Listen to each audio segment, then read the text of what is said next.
What's going on, everybody? King of Dragons 5000 here, coming at you with another figure review. Today we'll be having a look at the DC Collectibles DC Icons, the Super Sons, and we're going to be having a look at Robin. Now, here we do have Superboy and Robin in the packaging. You can see some interchangeable hands for both of them, a staff for Robin, and I'm guessing that's a flight stand for Superboy, but we'll take a look at that in Superboy's review. You can see it does say Super Sons. Together they are the 26th figure of the line. Really excited to have these boys in hand. You can see they are from the Super Son story. In the Name of the Father. I really do love the Super Sons. If you haven't already read any of their books, go check them out, guys. But anyway, here we do have the other figures of this line. We do have Nightwing, Supergirl, and of course the Super Sons. So really happy I have this set in hand. What we're going to do now is take a little break, get these boys opened up, and then we'll go on to the rest of the review. So sit tight, everyone. And so here we have the Super Sons posing out of the packaging. Now let's actually focus on Robin and let's get Superboy out of here. Here we do have Robin out of the packaging, and before we get on to any of his details, let's actually knock his accessories out of the way really fast. For starters, he does come with a total of 10 hands. He comes with a pair of fist hands right here. He also does come with a pair of grasping hands.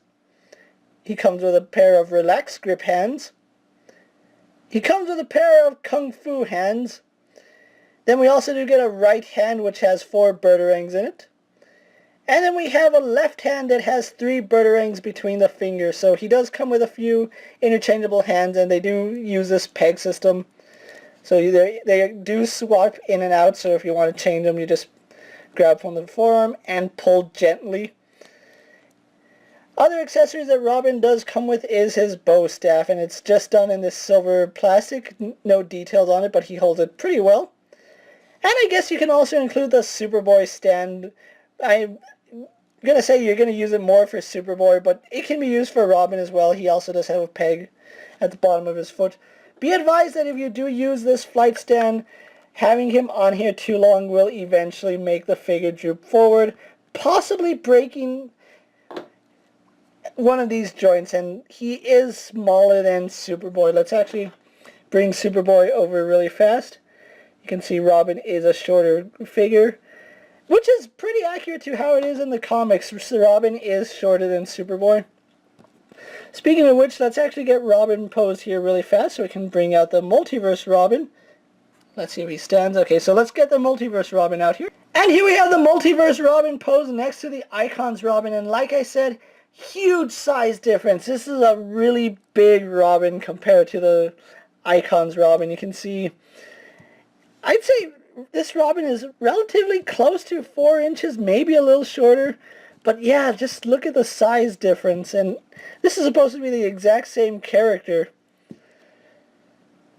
And in case you're wondering how he stacks up next to Batman, we do have Batman right here, and Batman isn't even in the frame. So Robin is much shorter than his dad here. And that's the way it should be. Robin is a child after all.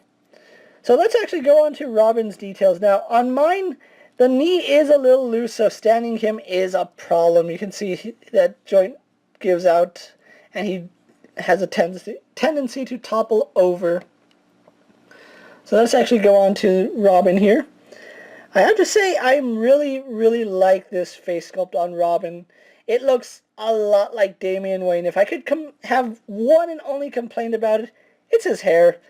From the side profile, it looks right how he has the hair slicked back, but I don't know, from the front view, it looks a little off. Like maybe it should be spiky, a little bit spiky here, not just slicked back.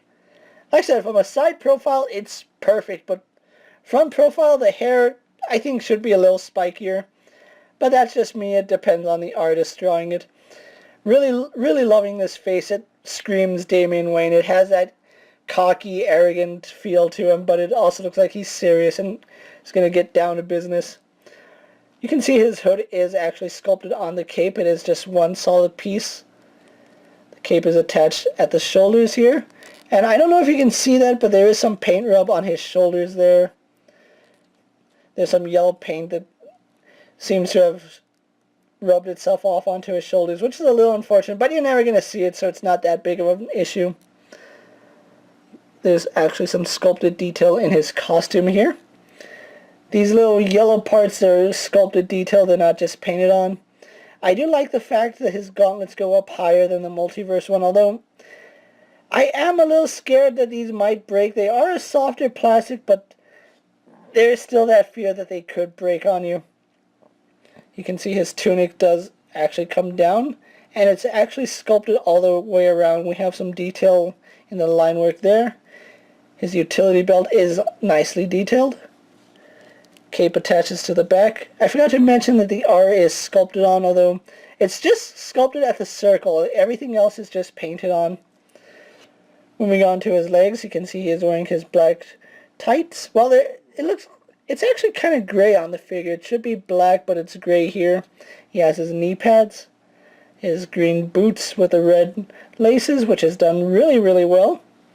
And then the treading in the dark gray, which looks really good. Really liking the way this figure came out. Like I said, it just screams Damian Wayne. So with that out of the way, let's actually move on to his articulation. He does have a ball-jointed head. He can look down quite a bit. Can't really look up all the way. Actually, he can. Never mind. You just have to shift his head on that ball joint and it gets better range.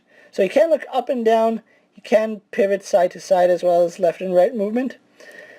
Just like with Superboy, arms do go out to the side, but his cape does hinder the outward movement. You can see they don't go all the way up because the cape does hinder them. Can't really do a full 360 again because of the cape, and I'm really scared moving his joints. He's even thinner than Superboy, so moving those joints is even scarier. He does swivel at the bicep.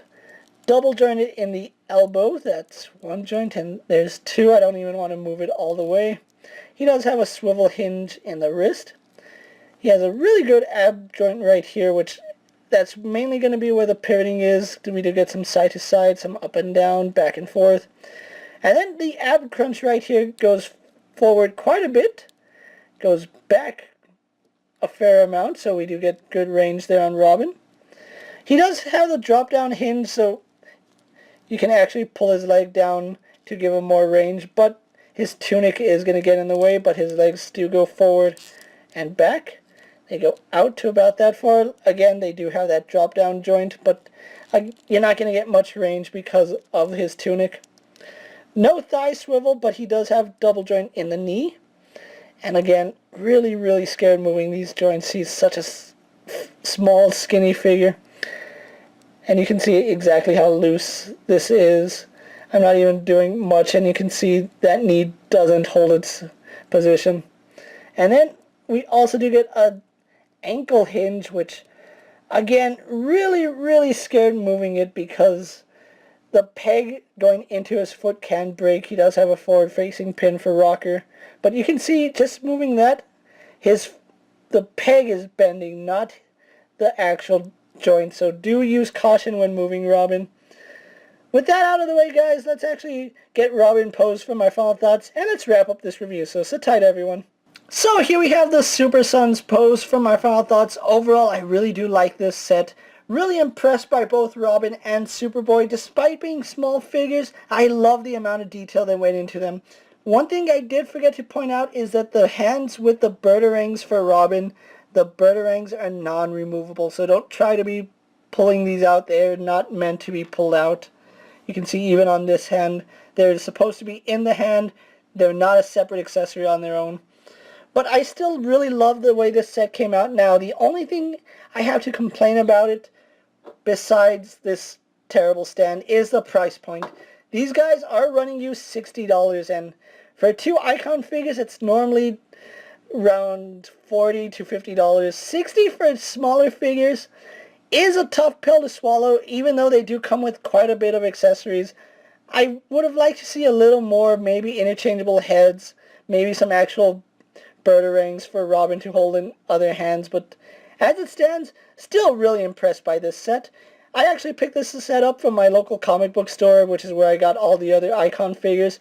If you can find these guys in stores, I really recommend you pick them up, especially if you're a fan of the Super Sons comic, or you just want more icon figures, because To my knowledge, we're only getting 4 more figures, which is the single release of Batman and Superman. And then we have Doomsday and Superman, and that's it. We're not getting any more Icon figures. So if you like these guys, definitely pick them up. And with that being said, guys, I'm King of Dragons 5000. Don't forget to like this video, leave a comment, subscribe to my channel. Go check out all my other action figure reviews. All my DC Icon reviews are also up. So if you want to go check those out, go ahead and follow the playlist. And as always, if there's a figure you would like to see me review, let me know down in the comments, and if it fits in my collection, I'll definitely have a look at it. Until next time, guys, I'll see you later. Take care, everyone.